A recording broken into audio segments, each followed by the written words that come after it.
2024 లేదా 25లో డిగ్రీ లేదా బీటెక్ చదివారా? సాఫ్ట్వేర్ జాబ్ కోసం ఎదురు చూస్తున్నారా? అయితే కోడ్ జ్ఞాన్ 100 డేస్ కోర్సులో చేరండి, జాబ్ సాధించండి. నమస్కారం అనిల్ సింగ్ గారు. నమస్తే శిరీష. సార్, డబ్బులు పొదుపు చేసే మార్గంలో కొందరు ఆ పొదుపు చేసి ఎలా కోటీశ్వర్లు అవ్వాలి అనుకునే వాళ్ళు కొందరైతే, ఎమర్జెన్సీ కండిషన్స్లో పొదుపు చేయాలి అనుకునే వాళ్ళు ఇంకొందరు. అంటే ఏదైనా ఇంట్లో ఇష్యూ వచ్చినా, లేదంటే ఒక పెళ్ళున్నా, లేదు అంటే హెల్త్ బాగాలేకపోయినా, ఒక సిచ్యువేషన్ వచ్చి ఇంకా నాకు వేరే ఆప్షన్ లేదు అనుకున్నప్పుడే ఇన్వెస్ట్మెంట్ చేయాలి అన్న ఆలోచన మొదలవుతూ ఉంటుంది. సో అలాంటి సిచ్యువేషన్లో ఫేస్ అయ్యి నెక్స్ట్ ఇంకెవరైనా కూడా ఇంకా కాదు, నా జీతం ఎంత వచ్చినా కూడా అందులో కొంచెం అమౌంట్ నేను సేవ్ చేయాలి అనుకునే వాళ్ళు ఏ రకంగా సేవ్ చేసుకుంటే కోటీశ్వర్లు అయ్యే ఛాన్సెస్ ఉన్నాయంటారు? This reminds me of very important incident. రీజన్గా ఒక సందర్భం జరిగింది, ఒకరు నాతో షేర్ చేసుకున్నారు. అది ఎంతుంటే సరిపోతుంది ఈ రోజున నా దగ్గర అంటే ₹1,00,00,000 ఉంటే డెఫినెట్గా మంచి అమౌంట్, అది డీసెంట్ అమౌంట్. బట్ ఆ ₹1,00,00,000తో మీరు ఫ్లాట్ కూడా కొనలేరు. విల్లా అయితే చాలా పెద్ద విషయం. అది ఈరోజు ₹1,00,00,000 కూడా ₹1,00,000తో సమానం. చూసారా? సో ఈ రోజే కోటికి విలువ పూర్తిగా లేనప్పుడు ఒక 30 సంవత్సరాల విషయం మనం మాట్లాడితే, ఎందుకండి ₹1,00,00,000 30 సంవత్సరాల తర్వాత దండగా అంటారు. ఏం పనికిరాదు. అది ₹1,00,000 కదా, ఆ టైంలో అది ₹10,000 విలువ కూడా ఉండకపోవచ్చు. సో ఒక పర్సన్ గురించి నేను చెప్తున్నాను కదా, ఆయన ఏం చేశాడంటే, ఒక డౌన్ సైకిల్ వస్తే, నా జాబ్ పోతే నేను రోడ్డున పడతా, నా ఫ్యామిలీ రోడ్డున పడుతుంది. సో మేమందరము ఎక్కడికి వెళ్ళాలి?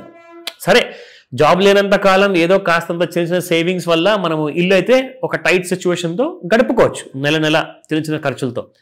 కానీ ఒకవేళ ఎమర్జెన్సీ వస్తే, హెల్త్ ఎమర్జెన్సీ వస్తే ఎలా తట్టుకోను నేను? నాకు చిన్న చిన్న పిల్లలు ఉన్నారు, భార్య, తల్లి, తండ్రి, వీళ్ళందరూ ఉన్నారు. వాళ్ళని ఎవరు కాపాడుకుంటారు?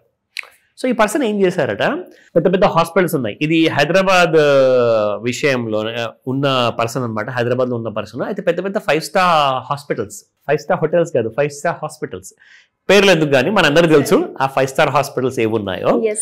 ఆయన ఏం చేశాడు, సార్ రిసెప్షన్లోకి వెళ్ళేసేసి అర్జెంట్ కార్డియో యాంజియోప్లాస్టీ సర్జరీ చేయాలి, బైపాస్ చేయాలి, లేదంటే లివర్ ట్రాన్స్ప్లాంట్ కానివ్వాలి, లేదంటే కైండ్ ఆఫ్ సీరియస్ డిసీజెస్ ఏదైతే ఉంటాయో, క్రిటికల్ ఇల్నెసెస్ ఉంటే, క్యాన్సర్ ఉంటే, ట్రీట్మెంట్కి, సర్జరీకి ఎంత ఖర్చు అవుతుంది? ఆయన జీతం మాత్రం చాలా చిన్నది.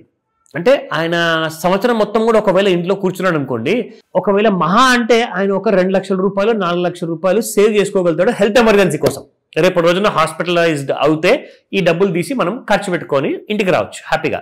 అతనికి తెలిసింది ఏంటంటే, ఒక్కొక్క సర్జరీ మినిమం ప్రైసెస్ చూసుకుంటే 8 లక్షలు, 12 లక్షలు, 20 లక్షలు, 30 లక్షల వరకు కూడా చాలా కాంప్లికేటెడ్, హైలీ రేర్ సర్జరీస్ ఉన్నాయన్నమాట. అవన్నీ కనుక్కున్న తర్వాత, బాబోయ్ ఎన్ని డబ్బులు అవుతాయా ఒకవేళ తెలుసుకోకుండా మనం ఉంటే, నిజంగానే రోడ్డు మీదకి వచ్చేస్తాం. తెలుసుకున్న తర్వాత అతనికి మైండ్లో ఒక ఆలోచన వచ్చింది, ఈ రోజు కాకపోతే రేపు, రేపు కాకపోతే ఎల్లుండి నా జాబ్ పోయింది అనుకోండి, ఒకవేళ పోతే నేను ఆ పరిస్థితి నేను సర్వైవ్ అవ్వాలి అంటే ఈ రోజు నేను ఫైనాన్షియల్ ప్లానింగ్ అనేది మొదలు పెట్టాలి. So here comes the necessity. అంటే నెసెసిటీ అంటే అవసరం, అత్యవసరం. బికాస్ ఇంగ్లీష్లో ఒక సామెత ఉందండి, necessity is the mother of all inventions అని చెప్పేసి. So exactly. సో ఈ విషయానికి వస్తే ఈయన ఏం చేశాడంటే, ఒక మంచి డీసెంట్గా ఒక పోర్ట్ఫోలియో ఎలా క్రియేట్ చేసుకోవాలి నేను అని చెప్పేసి యూట్యూబ్లో, ఇన్స్టాగ్రామ్లో చాలా చూశాడు. అర్థం కాక మనకు ఫోన్ చేశాడు. అయితే నేను అన్నాను, మీ ఏజ్ ఎంత? He's around about 30. ఓకే, అంటే మీరు రిటైర్మెంట్కి ఇంకొక 30 సంవత్సరాలు ఉన్నాయి. సో మీరు నెక్స్ట్ 30 years వరకు పే చేసుకుంటే, ఒకలాంటి మంత్లీ కైండ్ ఆఫ్ సిప్ చేసుకుంటే చాలా బాగుంటుందండి, మీకు ఒక పెద్ద అమౌంట్ వస్తుందని చెప్పా. అది ఏంటి సార్ అని చెప్పేసి చెప్పాడు. అంటే ఈ మధ్య చాలా టర్మ్ ఇన్సూరెన్స్ పాలసీస్ కూడా వచ్చాయి, అందరికీ క్లారిటీ ఇస్తున్నాను. దయచేసి నేను ఎవరిని ఇక్కడ క్రిటిసైజ్ చేయట్లేదు, ఎవరు కూడా తప్పని నేను చెప్పట్లేదు. ఆయన ఏమన్నారంటే, అదేంటి సార్ మీరు జీవితాంతం నాకు 30 సంవత్సరాల వరకు కడుతూనే ఉండమని చెప్తున్నారు, అదేదో కాస్త నేను టర్మ్ ఇన్సూరెన్స్ పాలసీ తన కంపెనీని తీసుకుంటే 5 సంవత్సరాలు కడితే చాలు, 10 సంవత్సరాలు కడితే చాలు, నాకు ఇన్ని కోట్లు వస్తాయి అని చెప్పేసి అంటున్నారు కదండి. అంటే నేను అన్నాను, ఒకటే మాట అండి, వాళ్ళు 2 కోట్లు ఇస్తున్నారా, ₹1,00,00,000 ఇస్తున్నారా, 10 కోట్లు ఇస్తున్నారా అని చెప్పి చెప్తే, సార్ అది శాలరీ ప్రకారంగా ఆ టర్మ్ ఇన్సూరెన్స్ పాలసీకి కూడా మీకు రిటర్న్స్ అనేది ఉంటుంది. అంటే మీ జీతం ఒకవేళ ₹1,00,000 ఉందనుకోండి, మీకు 10 times, 20 times, 30 times వచ్చే అవకాశం ఉంటుంది. అంటే దాదాపు మీకు కాదన్నా కానీ 20 లక్షలు, 30 లక్షలు, ₹1,00,00,000 సంథింగ్ ఉంటుంది. కానీ ఈ ₹1,00,00,000 విలువ మీకు 30 సంవత్సరాల తర్వాత ఏముంటుంది?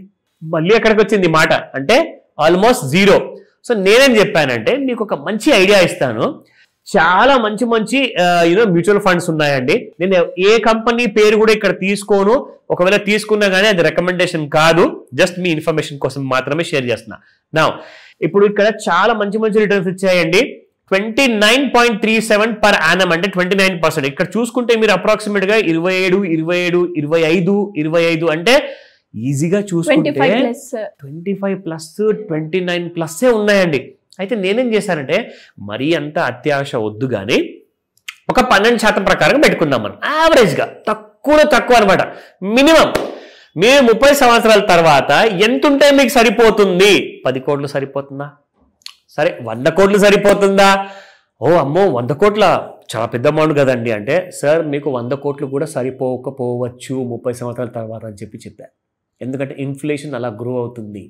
మీరు ముసలోళ్ళు అయిపోయిన తర్వాత మీ రిటైర్మెంట్ బెనిఫిట్స్ మీకు వస్తాయో ఎంత వస్తాయో అది కూడా సరిపోతాయో లేదో తెలియదు, కానీ మీకు ఇది మాత్రం మీకు చాలా స్ట్రాంగ్గా సపోర్ట్గా ఉంటుంది. మీ పిల్లలు పెద్దగా అయిపోతారు, వాళ్ళ ఫారెన్ యూనివర్సిటీ షెడ్యూల్ ఉంటాయి. ఈ రోజే మీకు 15% వరకు ఇన్ఫ్లేషన్ ఉంది ఎడ్యుకేషన్లో అంటే మీకు ఆ టైంకి ఇంకెంత పెరిగిపోతుందో. మామూలు స్కూల్ అండి, శాంటా మారియా అని చెప్పేసి హైదరాబాద్లో ఒక స్కూల్ ఉందంట. 6 లక్షల రూపాయలు సంవత్సరానికి fees. 6 lakhs rupees school fees. Second third class కి. ఎల్కేజీలో వేయాలంటే 4 లక్షలంట సంవత్సరానికి. అంటే ఇలా నేను వాళ్ళని తప్పు పట్టట్లేదు, బట్ ఎడ్యుకేషన్ అంత మంచి ఎడ్యుకేషన్ మీకు కావాలనుకుంటే మరి అలా స్పెండ్ చేయాలి కూడా మేము. సో ఇక్కడ విషయం ఏం జరిగిందంటే ఆయనకి మొత్తం ఒక ప్లాన్ చేసి చెప్పా. చూడండి సార్, 11,000 rupees పర్ మంత్ మీరు పెట్టండి, 11,000 మాత్రమే. 30%తో మీరు పెంచుకుంటే వెళ్ళండి సంవత్సరానికి ఒకసారి. 12% మినిమం రిటర్న్స్ చూసుకుందాము. 30 సంవత్సరాల తర్వాత మీకు వస్తుంది 227 కోట్లు. సో 227 crores ఆఫ్టర్ 30 years మీకు పనికొచ్చినప్పుడు ఇలాంటి అమౌంట్తో మీరు లగ్జరీ ఒక రాజాలా బ్రతికేయచ్చు ఆ లైఫ్ అంతా. మీరు ఎలాగో ఆ 30 years వరకు మీరు ఎక్కడైనా స్ట్రగుల్ చేస్తూ ఉద్యోగాలు ఒకటి పోయినా కానీ ఇంకొకటి సంపాదించుకుంటూ ఉంటారు. మీ ఫ్యామిలీని మీరు రోడ్డున పడకుండా మీరు చూసుకుంటారు. మిమ్మల్ని మీ రిటైర్మెంట్ లైఫ్ని రోడ్డున పడకుండా చూసుకునేది ఈ కైండ్ ఆఫ్ సిప్ ప్లానింగ్ మీకోసం నేను చేసింది. సో ఈ రోజున మీకు 30 కోట్లు పెద్ద అమౌంట్ కావచ్చు, కానీ అదే 30 కోట్లు మీకు 30 సంవత్సరాల తర్వాత ఎక్కడికి పనికిరంది. 100 కోట్ల విషయమే చెప్పా, 100 కోట్లు కూడా మీకు సరిపోకపోవచ్చు, అందుకే 200 కోట్ల గురించి మనం ప్లాన్ చేసామని చెప్పేసి చెప్తే he was a person who was most happiest అనమాట. అంటే నాకు ఎలాంటి ఫైనాన్షియల్ ఇన్సెక్యూరిటీస్ ఇప్పుడు నా మైండ్లో ఉండకూడదు, ఎందుకంటే నేను నా భవిష్యత్తు గురించి నేను సెక్యూరిటీ చేసుకున్నాను కాబట్టి. ఇక దీని తర్వాత మళ్ళీ ఇంకా వేరే ఇన్వెస్ట్మెంట్ చేసుకుంటారా అది మీ ఇష్టం. బట్ ఇలాంటి జస్ట్ 10-11 వేలతో మనం 200 కోట్లు పైగా ఎలా సంపాదించాలి అంటే ఇంకా మాస్టర్ క్లాస్ కూడా ఉంది, అది మీరు వినండి, చూడండి, తెలుసుకోండి, సక్సెస్ఫుల్ అవుతారు మీ అందరి కోసం. ఎలా సార్? కింద స్క్రోల్ అవుతున్న నెంబర్ ని అప్రోచ్ అయితే డీటెయిల్స్ అన్ని వచ్చేస్తాయి. పర్ఫెక్ట్లీ రైట్ అండి. ఆన్లైన్ ప్లస్ ఆఫ్లైన్ 2 విధాలుగా ఈ మాస్టర్ క్లాస్ ఉంటుంది.